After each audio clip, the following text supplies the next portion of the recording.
Hello friends, आपका स्वागत है आपके अपने YouTube channel Indian investor hub में। आज हम बात करने जा रहे हैं फर्स्ट सोर्स सॉल्यूशंस लिमिटेड के बारे में। तो आइए हम बढ़ते हैं आगे। देखिए, फर्स्ट सोर्स सॉल्यूशंस लिमिटेड जो कंपनी है उनका जो मेन बिजनेस है वो है कि वो कंपनीज को कस्टमर मैनेजमेंट सर्विसेज प्रोवाइड करे। जैसे कि कॉन्टैक्ट सेंटर, जैसे कोई कंपनी है, कोई कंपनी का कॉन्टैक्ट सेंटर है। देखिए, हम फॉर एन एग्जांपल ले रहे हैं कि एबीसी कंपनी है, एबीसी कंपनी के एफएमसीजी प्रोडक्ट्स है। तो अगर कोई प्रोडक्ट में कुछ भी डिफेक्ट या कुछ आता है तो जब कोई कस्टमर केयर में फ़ोन करता है, तो अगर वो एबीसी कंपनी ने फर्स्ट सोर्स सॉल्यूशंस को हायर किया होगा उनके कस्टमर सेंटर को मैनेज करने के लिए, तो वहाँ पे फर्स्ट सोर्स सॉल्यूशंस जैसी कंपनीज काम करती है। और ऐसे ही टेलको कंपनीज और ऐसी ही कहीं और कंपनीज में फर्स्ट सोर्स सॉल्यूशंस जैसी कंपनीज की ज़रूरत पड़ती है। और ट्रांजैक्शन प्रोसीडिंग्स, डेब्ट कलेक्शन बैंक के लिए होता है, revenue cycle management health industry का, और एक्सेट्रा एक्सेट्रा। देखिए, फर्स्ट सोर्स सॉल्यूशंस जो कंपनी है उनकी शुरुआत 2001 में आईसीआईसीआई इन्फोटेक अपस्ट्रीम लिमिटेड के नाम से शुरुआत की गई थी, जो कि उसके नाम से ही पता चलता है कि कंपनी की जो पेरेंट कंपनी है वो आईसीआईसीआई बैंक है, जो कि इंडिया की सबसे बड़ी प्राइवेट फाइनेंशियल सर्विसेज ऑर्गेनाइजेशन है। देखिए, आईसीआईसीआई इन्फोटेक अपस्ट्रीम लिमिटेड का नाम फर्स्ट सोर्स सॉल्यूशंस लिमिटेड 2006 में चेंज किया गया था और 2007 में कंपनी इंडियन स्टॉक एक्सचेंजेस पर पब्लिकली लिस्ट हो गई। कंपनी के जो कस्टमर्स है वो आप देखिए, फॉर्च्यून 500 में 17 कंपनी के क्लाइंट्स है, एफटीएसई 100 में कंपनी के 10 क्लाइंट्स है। मतलब आप देखिए, कंपनी के जो क्लाइंट्स है बड़े बड़े क्लाइंट्स है और प्रीमियम क्लाइंट्स आप बोल सकते हो। और ये तो हम बड़े क्लाइंट्स की बात कर रहे हैं, और देखिए और भी कई सारे क्लाइंट्स है कंपनी के। देखिए, कंपनी के 55% रेवेन्यूज कस्टमर मैनेजमेंट सर्विसेज से आते हैं। जैसे कि पहले ही बात की कि कस्टमर मैनेजमेंट सर्विसेज कंपनी का कोर बिजनेस है और 33% कंपनी के रेवेन्यू हेल्थ केयर से आते हैं। अब देखिए, हेल्थ केयर यानी क्या? यानी कि देखिए, कंपनी है ना, दो कंपनीज के बीच का ट्रांजैक्शन में हेल्प करती है। कोई कंपनी है जिन्होंने लाइफ इंश्योरेंस के लिए अप्लाई किया था और उनको कुछ हुआ, तो फिर जो हॉस्पिटल है और जो लाइफ इंश्योरेंस कंपनी है उनके बीच जो ट्रांजैक्शंस होता है उसमें कंपनी मदद करती है। इसी को हम हेल्थ केयर बोलते हैं। और यहाँ से कंपनी के 33% रेवेन्यू आते हैं और 11% कलेक्शन में आते हैं। देखिए, कलेक्शन यानी क्या? देखिए, बैंक्स जो होते हैं ना, बैंक्स में जब बैंक्स किसी को लोन देती है तो बैंक्स को इंटरेस्ट कलेक्ट करना होता है, तो वो फर्स्ट सोर्स सॉल्यूशन जैसी कंपनीज को कांटेक्ट करती है वो इंटरेस्ट के कलेक्शन के लिए, इंटरेस्ट या फिर लोन्स के कलेक्शन के लिए। तो वहाँ से कंपनी के 11% के रेवेन्यू जनरेट होते हैं। तो देखिए, कंपनी आईटी आउटसोर्स सर्विसेज में नंबर 1 कंपनी है पूरे इंडिया में। मतलब आप देखिए, कंपनी मार्केट लीडर है और कंपनी का जो पी है वो 8.66 है और सेक्टर पी 20.93 है। कंपनी की जो डिविडेंड यील्ड है वो 5.88 है और कंपनी का जो करंट प्राइस है वो कंपनी की इंट्रिंसिक वैल्यू से हम कम मान सकते हैं। देखिए, इंट्रिंसिक वैल्यू के हर किसी के अलग अलग फॉर्मूलेज होते हैं और हम किसी के भी फॉर्मूले को गलत नहीं बोल सकते हैं। देखिए, और कंपनी को 2012 में आरपी संजीव गोयनका ग्रुप की सब्सिडरी सीईएसई ने एक्वायर कर लिया था। देखते हैं कंपनी की हिस्ट्री के बारे में।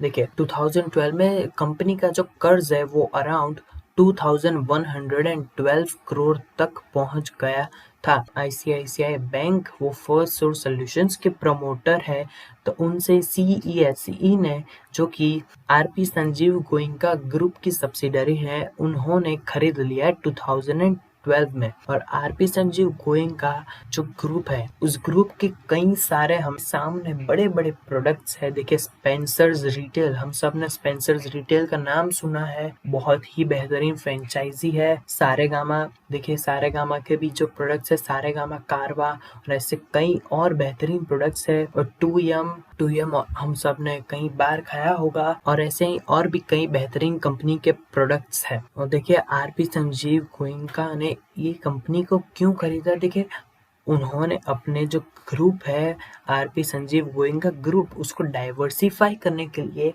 इस कंपनी को खरीदा ताकि वो अपने पाँव आईटी सेक्टर में भी फैला सके। देखिए दोस्तों, हम आ गए स्क्रीनर.इन की वेबसाइट पे। देखिए हम यहाँ पे देख सकते हैं कि कंपनी की जो मार्केट कैपिटलाइजेशन है वो 2926 करोड़ है और जो करंट प्राइस है वो 42.15 रुपीज़ है और कंपनी का जो डिविडेंड यील्ड है वो 5.93% है, यानी कि आप 6% अप्रॉक्सीमेटली ले सकते हैं। मुझे कंपनी की डिविडेंड यील्ड बेहतरीन लगी। कंपनी का स्टॉक का जो पी है वो भी 8.74 है और कंपनी का रिटर्न ऑन इक्विटी 12.21 है और कंपनी का रिटर्न ऑन कैपिटल एम्प्लॉयड हम देखें तो 13.70 है। अब हम बढ़ते हैं कंपनी के क्वार्टर रिजल्ट्स की तरफ। देखिए हम जब कंपनी के सेल्स की तरफ देखते हैं तो पिछले क्वार्टर के मुकाबले कंपनी के इस क्वार्टर में की सेल्स में हमें बेहतरीन बढ़ोतरी देखने को मिली है। और देखिए हम जब क्वार्टर ऑन क्वार्टर बेसिस देखते हैं तो मार्च 19 क्वार्टर से सेल्स में बढ़त हमें देखने को मिली है और उसके पहले हमें ड्रॉप दिखा दिसंबर 18 और मार्च 19 क्वार्टर के बीच में। पर देखिए हम उसके पहले देख सकते हैं कि कंपनी की सेल्स में बेहतरीन तरीके से बढ़ोतरी हमें देखने को मिली है। सितंबर 17 में एक ड्रॉप आया और उसके बाद हमने बढ़ोतरी देखने को मिली है। देखिए हम यहाँ पे देख सकते हैं कि हमारे सामने जितना डेटा है उसमें से एक या दो जगह पे ही हमें ड्रॉप्स देखने को मिले हैं। अब हम देखते हैं सीधा कंपनी के नेट प्रॉफिट्स की तरफ। तो देखिए हम यहाँ पे देख सकते हैं कि कंपनी के नेट प्रॉफिट्स पिछले क्वार्टर और इस क्वार्टर के मुकाबले देखें तो हमें बढ़ोतरी देखने को मिली है 2 करोड़ की। पिछले क्वार्टर में कंपनी का नेट प्रॉफिट 90 करोड़ था और इस क्वार्टर में 92 करोड़ तक बढ़ गया है, जो कि हम बेहतरीन मान सकते हैं। और हम जब जून 17 से कंपनी के नेट प्रॉफिट्स की तरफ देखें तो हमें देख सकते हैं कि जून सितंबर में प्रॉफिट्स बढ़े और देखे उसके बाद एक बहुत ही बेहतरीन प्रॉफिट्स में हमें इंक्रीज देखने को मिला। 70 करोड़ से सीधा 100 करोड़ तक कंपनी के प्रॉफिट्स पहुंच गए। पर उसके बाद हमें 2 ड्रॉप्स देखने को मिले, पर उसके बाद वापस से कंपनी के प्रॉफिट्स ऊपर आने शुरू हो गए और दिसंबर 18 और मार्च 19 में कंपनी के प्रॉफिट्स सेम इक्वल रहे, स्टेबल रहे, ना इंक्रीज हुए ना डिक्रीज हुए। और देखिए हम जून 19 और मार्च 19 की बात करें तो हमें वहाँ पे डिक्लाइन देखने को मिला। उसके बाद बहुत ही बड़ा डिक्लाइन देखने को मिला है हमें सितंबर 19 में। देखिए हमें यहाँ पे भले ही रेवेन्यूज में इंक्रीज देखने को मिला हो पर प्रॉफिट्स में हमें डिक्लाइन देखने को मिला है, क्योंकि हम देख सकते हैं कि कंपनी के एक्सपेंसेस में बढ़ोतरी देखने को मिली है हमें। अब हम कंपनी के ईयर ऑन ईयर बेसिस के प्रॉफिट्स एंड लॉसेस की बात करते हैं तो देखिए हम सेल्स की तरफ देखते हैं तो देखिए पिछले ईयर के मुकाबले इस ईयर में कंपनी की सेल्स बढ़ी है। देखिए पिछले ईयर कंपनी की सेल्स 3826 करोड़ थी और इस साल कंपनी की सेल्स 4099 करोड़ तक बढ़ गई है। और देखिए हम जब मार्च 17 और मार्च 18 की भी बात करते हैं तो वहाँ पे हमें डिक्लाइन देखने को मिला है, पर उसके बाद कंपनी ने बेहतरीन बढ़ोतरी की है और देखिए कंपनी मतलब प्रोग्रेस कर रही है। अब हम सीधे कंपनी के नेट प्रॉफिट्स की बात करते हैं ईयर ऑन ईयर बेसिस। तो देखिए हम देख सकते हैं कि मार्च 12 तक देखिए कंपनी के जो नेट प्रॉफिट्स थे ना 62 करोड़ और देखिए उसके भी पहले 2009 में 31 करोड़ तक कम थे और उसके बाद बढ़ोतरी हमें देखने को मिली, पर वापस से ड्रॉप आ गए कंपनी के नेट प्रॉफिट्स में। अब हम देखते हैं कि कंपनी के जो मार्च 12 यानी कि 12 ईयर में आरपी संजीव गोयनका ग्रुप ने कंपनी को एक्वायर किया और उसके बाद हम देख सकते हैं कि बेहतरीन तरीके से कंपनी के प्रॉफिट्स में हमें बढ़ोतरी देखने को मिल रही है।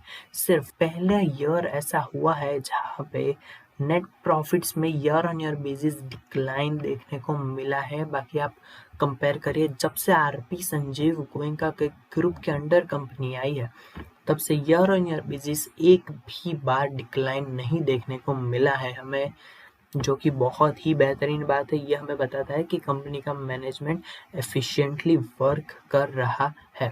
अब हम कंपाउंडेड सेल्स ग्रोथ की बात करते हैं तो कंपनी की 10 साल की जो सेल्स ग्रोथ है वो 7.60% के रेट से बढ़ रही है। कंपाउंडेड प्रॉफिट्स की बात करें तो वो 10 साल में 9.58% के रेट से बढ़ रहे हैं। और स्टॉक प्राइस की कंपाउंडेड एनुअल ग्रोथ रेट की बात करें तो वो 10 ईयर्स पे बेसिस पे 4.54% के रेट से बढ़ रहा है। और रिटर्न ऑन इक्विटी की बात करें तो वो 10 ईयर्स के बेसिस पे 11.70% के रेट से बढ़ रहे हैं। देखिए हम यहाँ पे देख सकते हैं कि मार्च 12 में कंपनी के जो डेब्ट्स है वो देखिए 2112 करोड़ तक बढ़ गए हैं। पर देखिए कंपनी के उसके पहले भी बड़े बड़े डेब्ट्स थे, पर देखिए मार्च 11 और मार्च 12 में कंपनी ने अराउंड 500 करोड़ का डेब्ट लिया, जिसकी वजह से कंपनी के डेब्ट्स 2100 करोड़ के पार चले गए। देखिए हम कंपनी के नेट कैश फ्लोज की भी बात करें तो देखिए हमें नेट कैश फ्लोज में पॉजिटिव नेगेटिव दिख रहा है। पर देखिए हम लेटेस्ट बात करें तो मार्च 19 में कंपनी के नेट कैश फ्लोज नेगेटिव थे, यानी कि -76 करोड़ थे। और मार्च 20 में 143 करोड़ के पॉजिटिव में है नेट कैश फ्लोज। देखिए बहुत ही बेहतरीन नेट कैश फ्लोज है 143 करोड़ के कंपनी के। देखिए हम देखते हैं पिछले कई सालों से कंपनी का आरओसी कैसा है। देखिए कंपनी का रिटर्न ऑन कैपिटल एम्प्लॉयड हम देख सकते हैं कि ईयर ऑन ईयर बेसिस पे बढ़ रहा है। और मार्च 17 और मार्च 18 में हमें 1% का ड्रॉप देखने को मिला, और उसके बाद एक इंक्रीज आया, और उसके बाद फिर से मार्च 20 में एक ड्रॉप आया। देखिए हम जब शेयर होल्डिंग पैटर्न की बात करते हैं तो वो भी बहुत ही अच्छी पैटर्न है। देखिए प्रमोटर्स के पास भी एक अच्छी खासी शेयर होल्डिंग है। देखिए हम देख सकते हैं कि अराउंड 53% की प्रमोटर्स के पास शेयर होल्डिंग है। देखिए हम देख सकते हैं कि प्रमोटर्स धीरे धीरे करके अपनी holding quarter on quarter basis पे डिक्रीज कर रहे हैं, जो कि हमें एक नेगेटिव पॉइंट बताता है कंपनी के बारे में। पर देखिए बहुत बड़ी मात्रा में प्रमोटर्स डिक्रीज नहीं कर रहे हैं। एफआईआईस की कंपनी में अराउंड 8.07%। म्यूचुअल फंड्स की बात करते हैं तो यहाँ पे कौन कौन से म्यूचुअल फंड्स की कंपनी में होल्डिंग है। देखिए यहाँ पे हमारे सामने 3 म्यूचुअल फंड्स की होल्डिंग बताई है, पर हमारी रिसर्च के अनुसार मोतीलाल ओसवाल के 2 फंड्स की होल्डिंग है, जिन दोनों फंड्स का टोटल 0.35% है।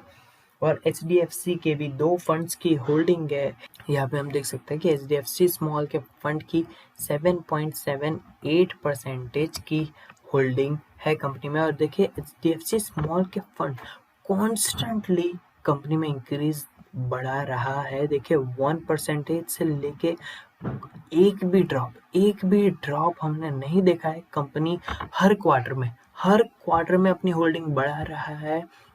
देखिए 1.03, 2.93, 3.25, 3.89, 4.37, 5.39, 5.9, 6.51, 7.37, 7.78 कंपनी कॉन्स्टेंटली इसमें अपनी होल्डिंग्स बढ़ा रहा है।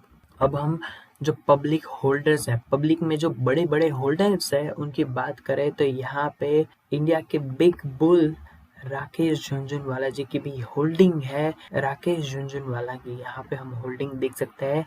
पिछले क्वार्टर में राकेश झुनझुनवाला की होल्डिंग्स 2.06 थी, और इस क्वार्टर में देखिए हम देख सकते हैं कि 2.88 तक बढ़ गई है। और देखिए उसके पहले उन्होंने अपनी होल्डिंग 2.78 से डिक्रीज कर दी थी 2.06 तक, और वापस उन्होंने बढ़ा दी है अपनी होल्डिंग। और उसके पहले हम देख सकते हैं कि उनकी प्रीवियस होल्डिंग्स की बात करें तो उनकी हाईएस्ट होल्डिंग 3.26 थी इस कंपनी में, पर उसके बाद उन्होंने धीरे धीरे करके डिक्रीज की, और इस बार उन्होंने अपनी होल्डिंग वापस बढ़ाई है थोड़ी सी। अब हम देखते हैं कि कंपनी के जो पेयर कंपैरिजन है वो कौन कौन है। देखिए हम यहाँ पे देख सकते हैं कि बीपीओज और आईटीज की कंपनीज यहाँ पे है। और देखिए वक्रांगी नंबर 1 पे है, और उसके बाद फर्स्ट सोर्स सॉल्यूशंस इंटरनेशनल है। देखिए आईटीज भी है इस लिस्ट में, और फर्स्ट सोर्स का जो मेन बिजनेस है वो BPO है। और देखिए यहाँ पे ये जो लिस्टिंग की गई है वो मार्केट कैपिटलाइजेशन के बेस पे की गई है और मार्केट कैप में वक्रांगी नंबर 1 है। और उसके बाद आता है फर्स्ट सोर्स सॉल्यूशंस। और इसी तरीके से हिंदुजा ग्लोबल, इक्लेरिक्स सर्विसेज टी और भी ऐसी ही कई सारी और कंपनीज है। चैनल को सब्सक्राइब कर दीजिए और बेल आइकन को भी प्रेस कर दीजिए ताकि आप स्टॉक मार्केट से रिलेटेड कोई भी अपडेट मिस ना कर दे। और अगर आपको वीडियो पसंद आई हो तो लाइक बटन को प्रेस कर दीजिए और हमें कमेंट सेक्शन में ज़रूर बताइए कि अगली आपको किस स्टॉक के बारे में केस स्टडी चाहिए। हमें आपके डाउट्स कमेंट सेक्शन में ज़रूर बताइए, हम आपके डाउट्स को सॉल्व करने की पूरी कोशिश करेंगे। वीडियो आपके फैमिली और फ्रेंड्स में भी शेयर कीजिए और हमें हमारे सोशल मीडिया चैनल जैसे टेलीग्राम और फेसबुक पर भी फॉलो कीजिए स्टॉक मार्केट से रिलेटेड अपडेट्स पाने के लिए। Thank you.